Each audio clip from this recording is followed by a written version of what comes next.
Hello everyone. So today I'm going to be going over the funnel build that we did for Crisp Video for the Evolve Virtual Summit. So normally this is an in-person summit, but because of COVID, they had to pivot a bit.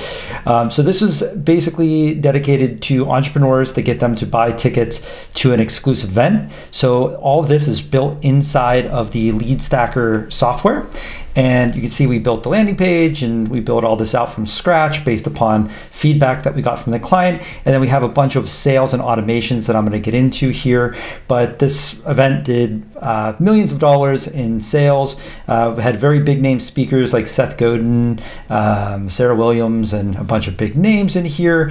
And basically what we came up with them was an idea and strategy for how to do the marketing, how to do the upsells, downsells, cross sells, and build out every stage of the funnel and build really cool things like this to basically highlight all the benefits that they're going to get from the funnel. So this is a basic rundown of the design, and then I'll get into the process that we used in order to sell out their event.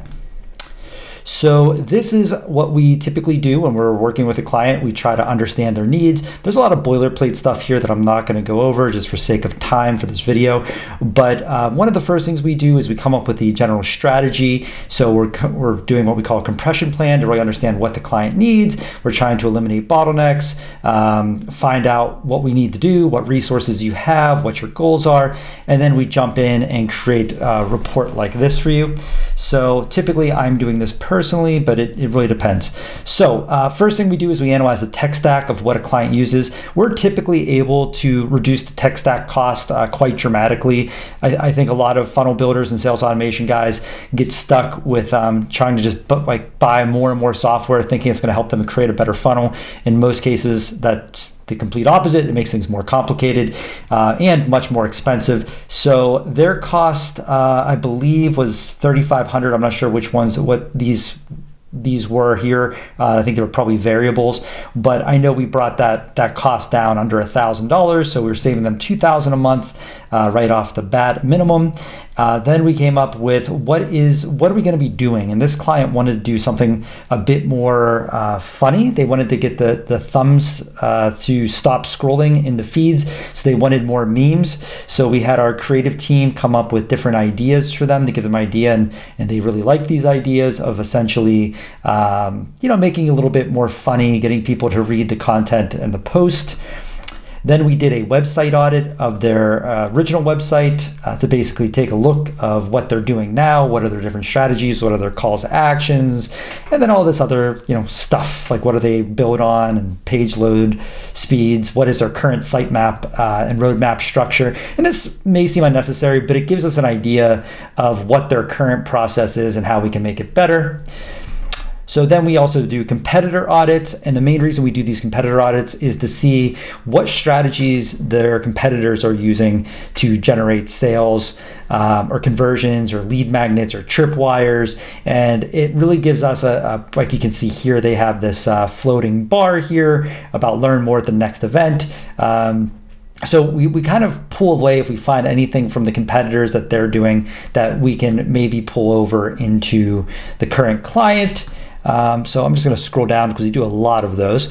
And now I'm going to get into lead magnets. So a lot of funnel building that we do is based around offering some type of lead magnet to get the people to engage. So this is usually something for free or something cheap that we can just get the click, get them to engage, and then we're going to build out the nurturing funnel using automated text messaging, using ringless voicemail drops, using emails, all within the CRM system, which I'm going to go into here. But these are the types of lead magnets that our design team came up with to basically prompt people into getting engaged. So that he has a podcast you can see here. We had some different ebooks and lead magnets that we can use.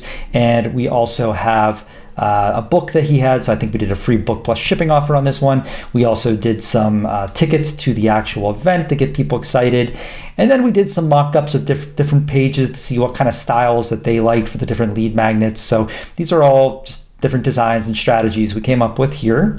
Now this is really where things get complicated. So this is the back end of the system. Once we generate a lead and the website, how does it flow? So these are essentially different landing pages in CRM systems where we built different automations where each one of these different CRMs to see what the user is doing and where we're going to push that lead depending on actions they do or don't take.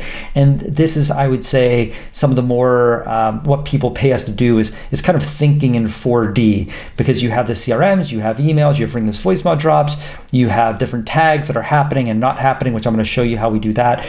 But a lot of complicated stuff happening behind the scenes once the lead comes in, which this is all saving time, so they don't have to worry about a call center or waste staff's time on things that are unimportant, because we're pushing them through and we can start and stop things based upon what the prospect is doing. And so everybody gets a completely customized buyer's journey.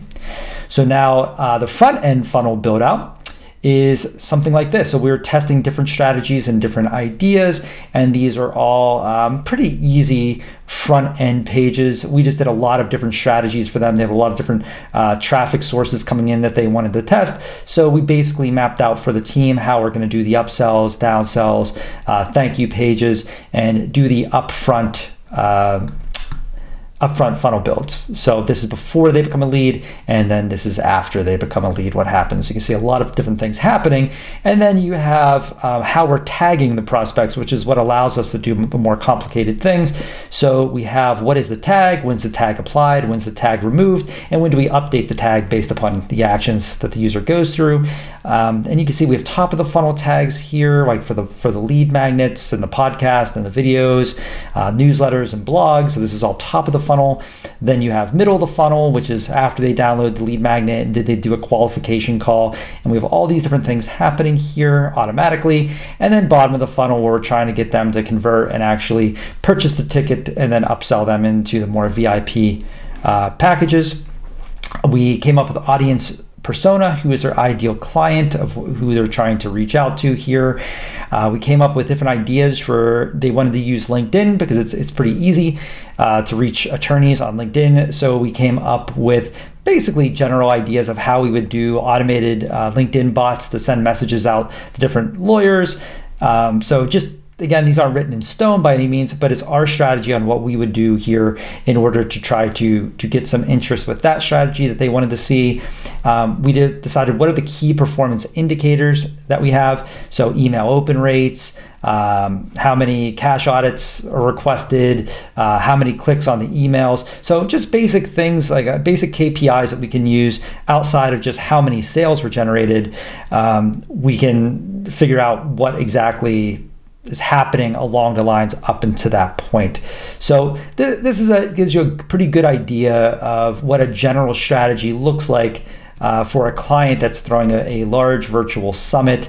And on a call, we could definitely get more into this, where we can dive into what this means. But for the sake of time in this video, I just wanted to show everybody what this looks like as far as what the deliverables are and what we're able to do for this client.